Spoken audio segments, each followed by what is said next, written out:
আমাদের বাড়ি ঘাটার ইসরাফিলের একটা জায়গা নিয়ে একটা দ্বন্দ্ব চলছিল কিছু নাকি সামাজিক ভাবে এটা একটা সমাধা হয়েছিল। সে একটা জায়গা পাইছে 4 ডিসির মতো জায়গাটা পাইয়া আজকে সে সাময়িকভাবে জায়গাটা একটু ইয়ে করার জন্য দখল করার জন্য হয়তো গেছে। তারপর একটা চিৎকার করছে। এখন আমি একজন ইমাম, আমি চিৎকারটা শুনি ওখানে গেছি। যা দেখতেছি যে দুই গ্রুপের মধ্যে একটু হাতাহাতি হচ্ছে। আমি গেছি ছড়ানোর জন্য। এখন যাই এটাকে ইয়ে করার জন্য আমি কোনো মারামারির উদ্দেশ্যে যাই না, কেন আমরা হলাম জনগণের সেবক, আমরা জনগণের খেদমত করি। আমরা মারামারির উদ্দেশ্যে যাই নাই। ওখানে আমরা ছড়াইতে গেছি।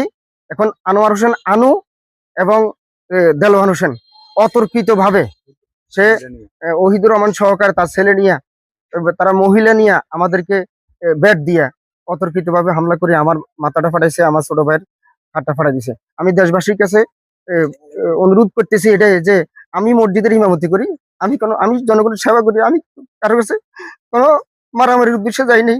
কিন্তু তারা অতর্কিত ভাবে আমার ইজ্জতের উপরে এইভাবে আঘাত দিছে। আমি আমার দেশবাসীর কাছে বিচার চাই যে আমি কোনো মারামারির উদ্দেশ্যে যাই নাই। আমি গেছি তাদের উভয় যেহেতু সামাজিকভাবে একটা সমাধা হয়েছে, এই সমাধানটা আর কোনো বিবাদ যেহেতু না থাকে যে আমরা একেবারেই লোক, আমি এখানে গেছি শুধু তাদেরকে ওইদিকে সরে দেওয়ার জন্য, সহায় দিবার জন্য, আমি মারামারির উদ্দেশ্যে যাই নাই। ঘটনাটি ঘটেছে লাকসাম উপজেলার ঘাটার নোয়াগা গ্রাম।